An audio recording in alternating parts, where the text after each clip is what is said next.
And it's important for us to feel that we are in our right place.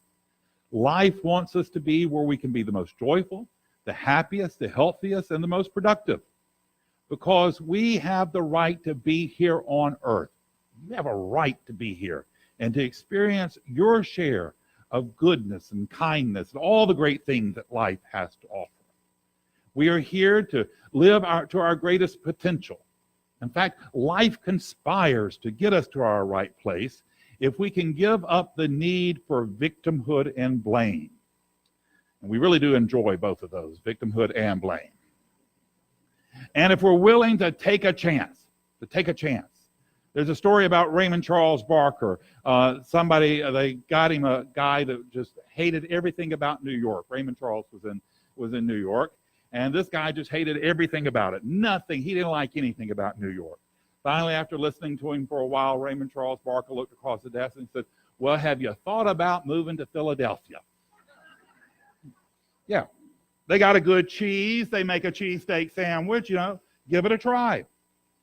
I'm told that sometimes even a kick in the seat is a step in the right direction.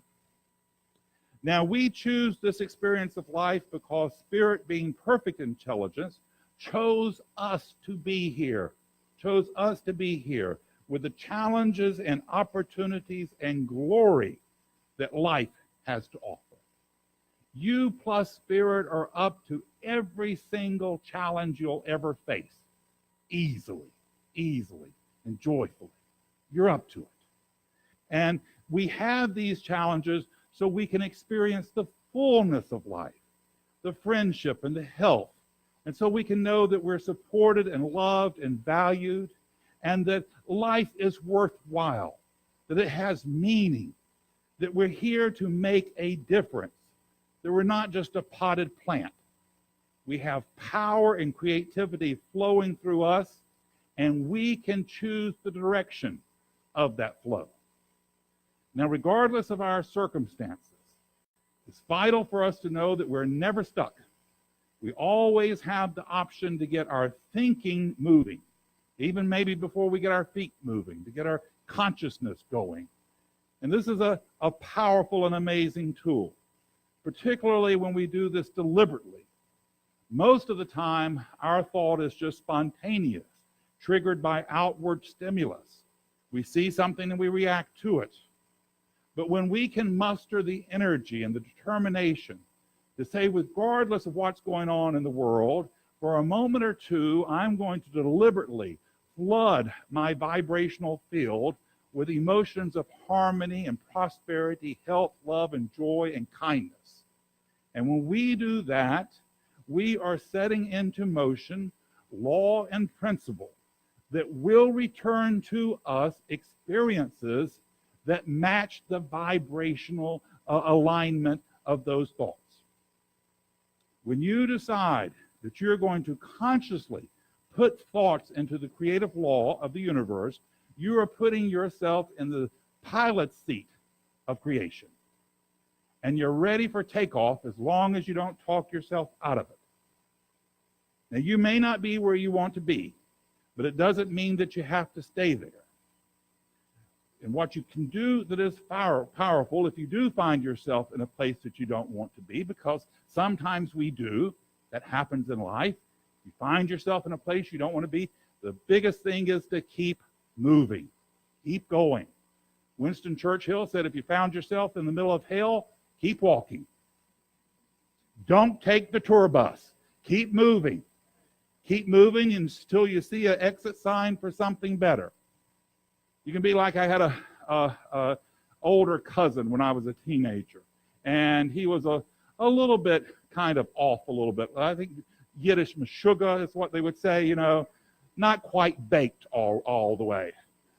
My mom, she had a different way of describing it. She said you could take his brain out and put it in a hummingbird's rear end, and it would fly backwards.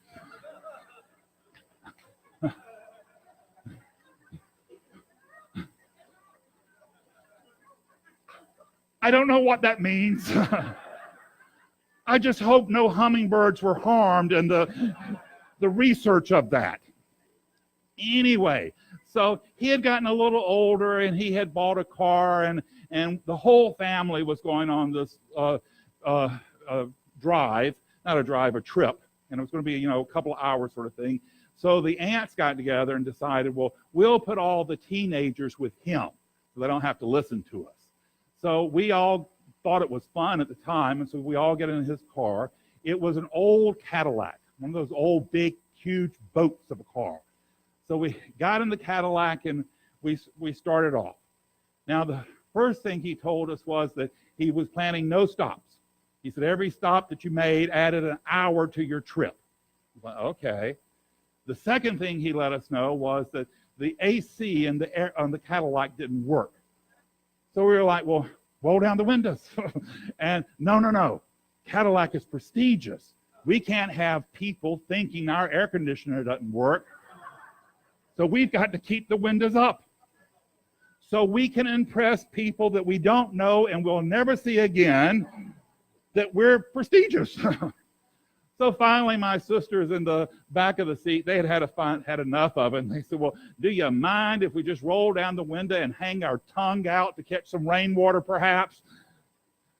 So be like my cousin. If you're going to be on the road, keep going. Don't slow down. Keep moving through. And along the way, you're going to pick up signals that you're on the right path. We have a right to be in our right place. But it's up to us to keep moving, to get to the right place, because it takes some effort. It takes some movement. It took the children of Israel 40 years to get to the promised land, and they were being led by God.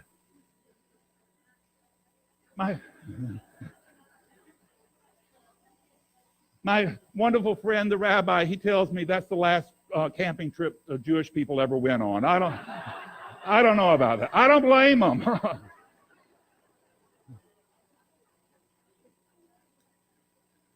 Now, if you're in a place that you don't like, that doesn't seem to be working for you, here's some things you can do. Here's some things. One thing is try to find something about it that you appreciate. Something. And it may be just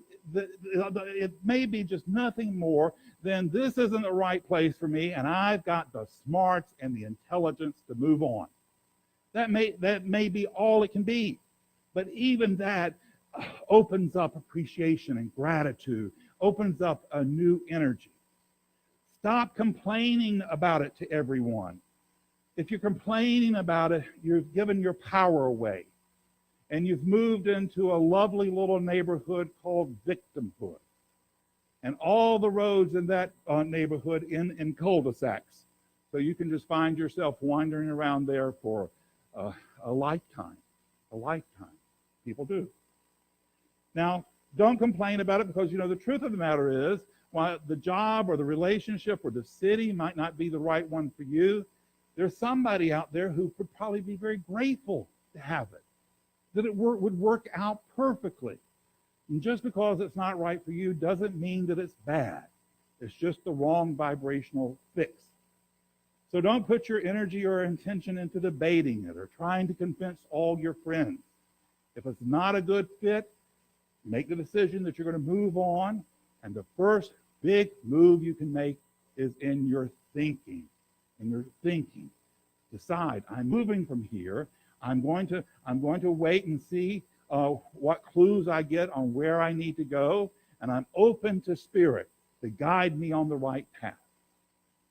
Now, another way we can stay stuck in a place that's not working for us is by putting off any fun or success that we can have in a different area.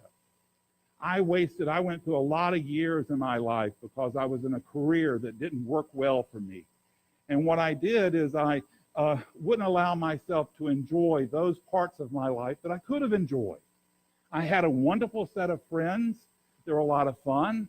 I had wonderful health, and I could have enjoyed those areas of my life, but I allowed the career to invade those areas also. So I never really got the full enjoyment out of those areas. And here's what happened when you do that, when all of your life becomes the miserable job or the miserable relationship. what happens is you're putting up a great energetic barrier to get those things to you. You've created this barrier, so it's very difficult to get a new idea, a new concept, or even a new opportunity to you, because all you're dwelling on is how much I don't like this career, this relationship, or wherever I'm at. I also held on to the perfect when I could have been giving more gratitude for any kind of improvement along the way, any sign of improvement, even for the job that I didn't like so much. See, the children of Israel got to the promised land, but they had to do it step by step, step by step. So don't feel like you have to do it all on your own. Know that you have a power for goodness, a power that wants you to live in joy and be productive, to be happy and living a meaningful life. It's not all on you. When we think it's all on us, we open ourselves up for depression because we go into a hopeless place. So know you have a power with you and for you that you can put to work in your life, and give gratitude for even the smallest changes that you see coming your way. In fact, give over gratitude, give more gratitude for them, give excessive gratitude for them, and keep them to yourself. Don't go running around telling all your friends about it. If you keep it to yourself, if you keep it in a private relationship with Spirit, you will get more power. And keep reminding yourself that everything in life is subject to change. Everything in life. And the quickest way to change anything is by getting a better idea for yourself. Now, here's a funny thing. Even when you get to a better place, it may take you a while to recognize it. It may not look like you've envisioned it. It may even be better than you've envisioned it. But it comes with some effort on our part. The children of Israel, they had to own the promised land. They had to work for it. It's interesting, their lives were actually much easier in the desert. When they were wandering for 40 years in the desert, Spirit supplied them with water and with food. Once they crossed over into the promised land, they had to take the land. They had to own it. They had to work for it. They also had to work for their food and for their water. They had to earn that by the sweat of their brow. Here's an interesting thing. Some people who work very hard for success and do succeed to get where they want to get, they say when they look back on their lives that they actually enjoyed the journey more than the destination. When you arrive, it's often a different reality. It's a different view. It's a different life. And sometimes that's not quite what you hoped it would be. And sometimes the journey itself was the fun part. I always admire people who get to a certain level of success and then decide that they want to do something else. Movie stars, you can hear movie stars doing this. There was a young actor when I was younger. You may remember him. I looked him up. His name was Mikhail Schloling, I think is how he pronounces it. Anyway, this guy walked away from a hugely promising career. He was a young star. He was in Cher's movie Mermaids. He later was a star in 16 Candles. Do you remember that? He was on his way to a brilliant career. Everybody had pegged this guy is going to be a big, huge actor. And he walked away from all of it. He says, no, I'm going to go home to Oregon and I'm going to make furniture. And that's what he did.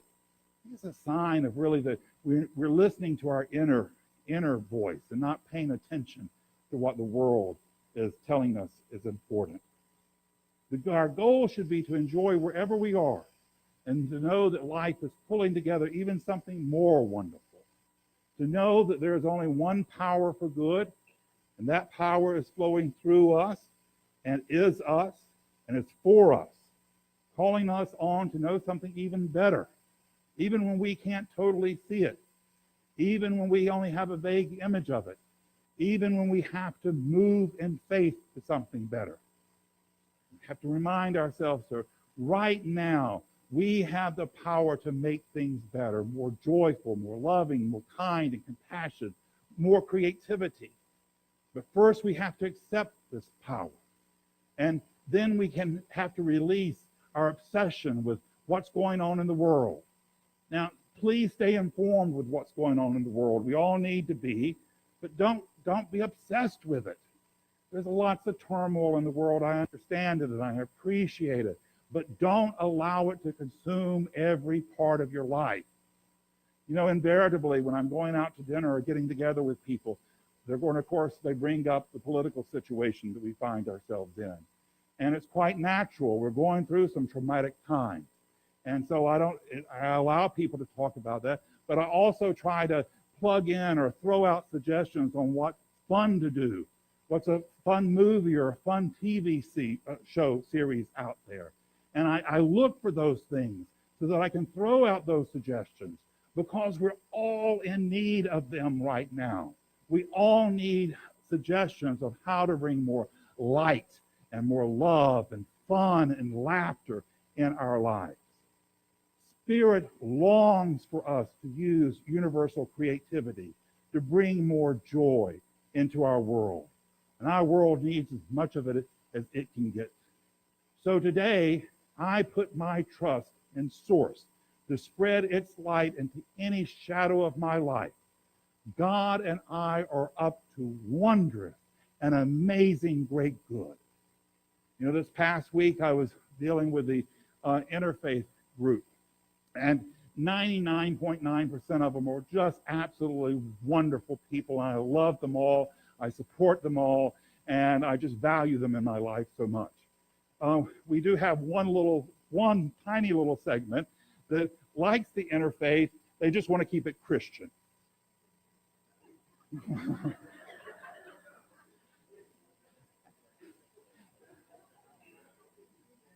So we love them, we work with them, and we try to open it up. And last week it really kind of got to a little crux, especially about the Thanksgiving service.